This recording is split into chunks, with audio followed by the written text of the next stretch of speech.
Bienvenue dans Souveraine, le feu sacré des femmes qui osent.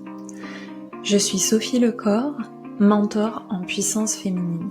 Ce podcast est un espace pour les femmes qui sentent qu'elles arrivent à un tournant. Fatiguées de faire semblant, lassées de tenir, prêtes à reprendre leur place. Ici, on parle de neurosciences appliquées au féminin, d'autorité intérieure, d'énergie, de clarté et de retour à soi. Et si tu sais, au fond de toi, que tu es en train de t'éteindre doucement, malgré ta force apparente, je t'invite à découvrir Souveraine, mon accompagnement signature. Il est là pour t'aider à reprendre les commandes de ton cerveau, de ta vie et de ton feu intérieur. Le lien est en description. Et maintenant, place à l'épisode.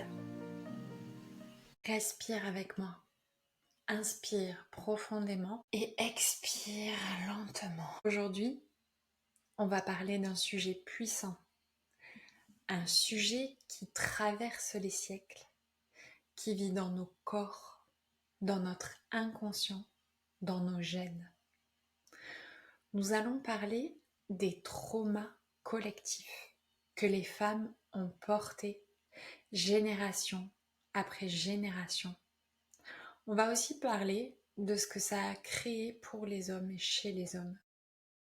Et de comment aujourd'hui les neurosciences nous montrent que oui, il est possible de libérer ces mémoires, de réécrire notre histoire intérieure.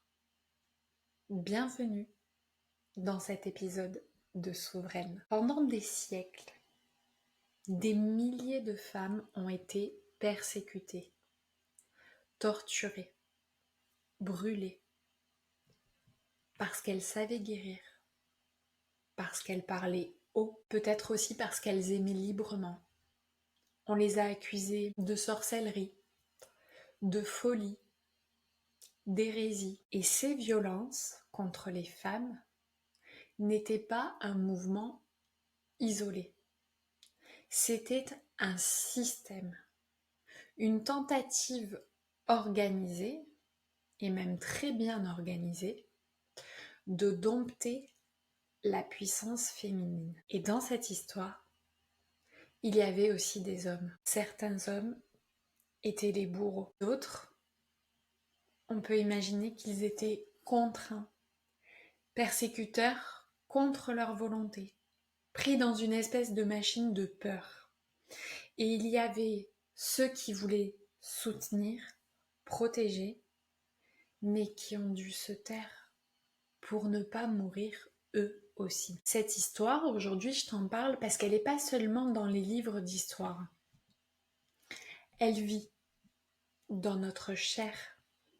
Elle est inscrite dans la mémoire collective, mais aussi et surtout dans notre ADN. La science nous le montre et nous le prouve aujourd'hui. Les traumas ne s'effacent pas avec une seule génération. Quand une personne vit une expérience extrême de peur, de torture, de perte, de violence, ça reste pas seulement dans les souvenirs. Ça marque ses gènes. C'est ce qu'on appelle l'épigénétique. Et ça a été observé par des chercheurs chez des descendants des survivants de guerre, de camps de concentration, de conflits. Leurs enfants et même leurs petits-enfants portent des modifications dans les gènes du stress. Leurs corps réagissent plus vite à la peur et produisent plus de cortisol et restent en alerte constante, même si eux, personnellement, n'ont jamais connu ces violences dans leur réalité présente. Et c'est là que notre histoire, elle rejoint la science. Notre histoire à nous.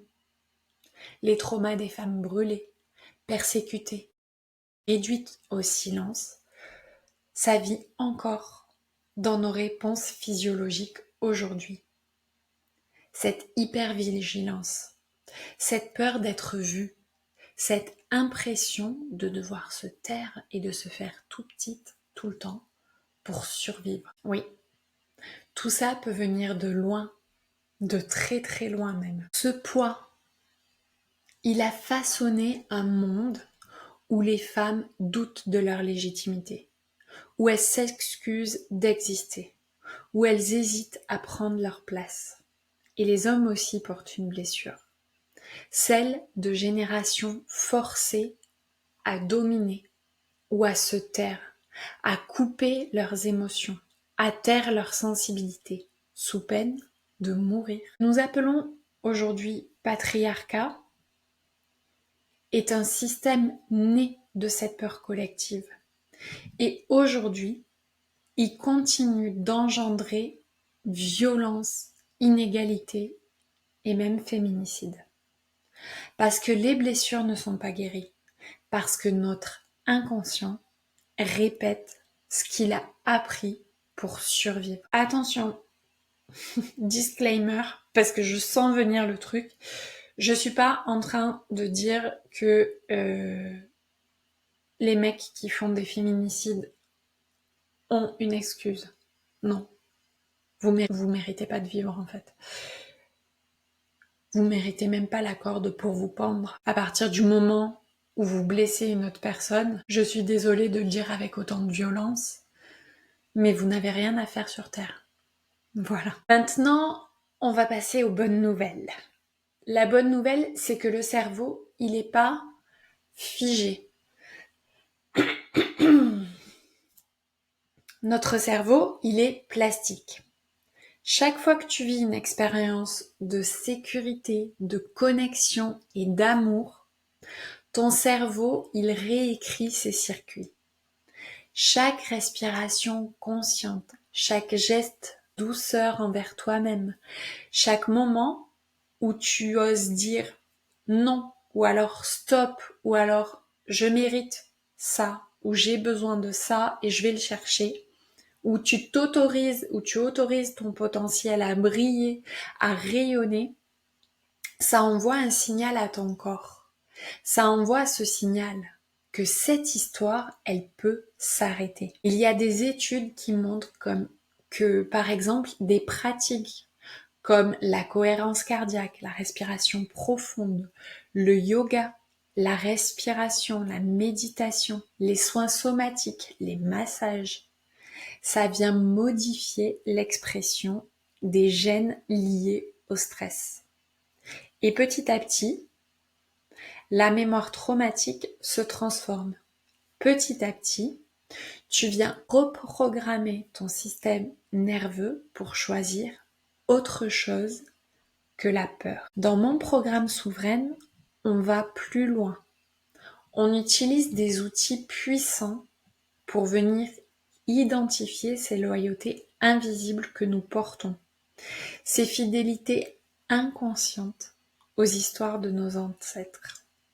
Alors, grâce au Peter Cunning System, on met en lumière tous les schémas cachés, ceux qui te retiennent, qui te font répéter une histoire qui ne t'appartient pas, c'est pas la tienne. Et ensemble, on les transforme. On y ajoute des pratiques de respiration, du yin yoga, des soins énergétiques, tout ce qui va permettre à ton cerveau et à ton corps de retrouver un sentiment de sécurité profonde pour venir réécrire ton histoire pour toi, pour ta lignée et aussi pour toutes celles qui vont venir après toi. Si tu m'écoutes aujourd'hui, c'est peut-être que tu ressens ce poids invisible, comme une fatigue ancienne, une peur d'oser, une lutte intérieure que tu comprends pas toujours. T'es pas toute seule. Et t'es pas condamnée à répéter l'histoire. Tu as un pouvoir, celui de te libérer, de libérer celles qui t'ont précédé et d'offrir un autre héritage à celles qui viendront après. Si cet épisode résonne en toi, je t'invite à venir découvrir Souveraine. J'ai créé cet espace pour guérir ensemble, reconnecter ton cerveau à la sécurité et retrouver ta pleine puissance. Peut-être que tu es la première de la lignée à dire oui à cette liberté. Et ça, c'est déjà un acte révolutionnaire.